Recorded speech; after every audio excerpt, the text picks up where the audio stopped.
If you're a fan of anime or manga, then you should play the Roblox game called Demon Slayer RPG 2. There's a lot of freedom during this game. Your character can gain experience and level up throughout the game and can even become a demon itself. The player starts without an occupation, but they can learn more about what occupations are available throughout their journey. Occupations fall under 3 categories: human, demon, and demon slayer. Demon slayers are the highest ranking job in the game, and they have full reign over every other job. To become a demon slayer, you must work your way up through the ranks by becoming a human first.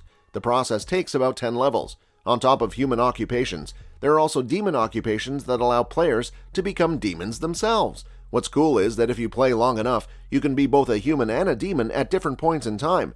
But there are many ways to determine your destiny.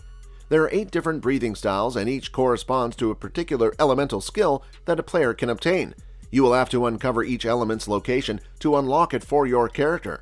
The NPCs with question marks over their heads provides you with different quests. These quests are called missions, and they help you level up quickly so you can be at level 20 in no time if you choose to complete all of the low-level quests in the first area. Each quest has a color associated with it that indicates its difficulty level. Green quests can be done once, and red question marks indicate a boss battle. Once you complete all the quests within an area, you will be strong enough to move on to a new area with higher level quests. The controls are different for most fighting games, and your hero is quite strong. While other characters can collect special abilities as they continue to level up, the game starts you off with a variety of skills that you can put to good use immediately. As you progress, each new spell becomes increasingly more expensive, and it's important to know that some abilities are only available for purchase at certain times during the day. You should make sure to have at least 1k yen on hand at all times, as this is the price for a basic katana. It's also best practice to fight evil with the utilization of a particular ability that you simply are given. If you're tasked with fighting a monster for your quest, then you ought to know that they only appear within the dark. And that is why, which may be a great feature that always gives players an additional sense of horror when in combat. It's one reason why many players tend to finish their non-monster quests during the day and save others afterward, ensuring that they never run out of monsters to hunt in the dark. There are food vendors at some of the bases you can set up in the game, and eating their menu options refills your hunger meter. This is adventuring on the go, with different kinds of sandwiches and snacks to choose from, so you can continue your work without worrying about health.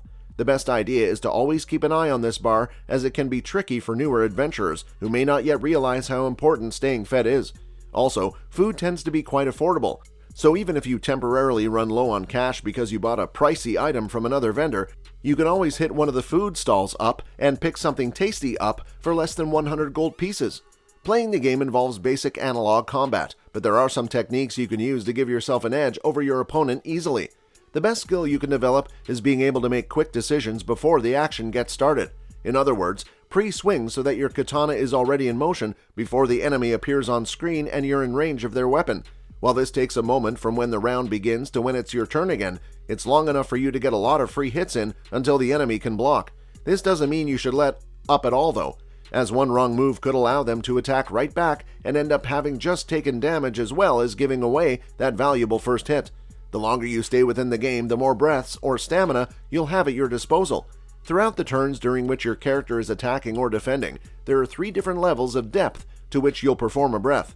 The deeper A level, the greater effectiveness it's in combat. That said, whenever a personality performs a breath, it uses up one among their available breaths, which suggests they're temporarily unable to fight when that's depleted.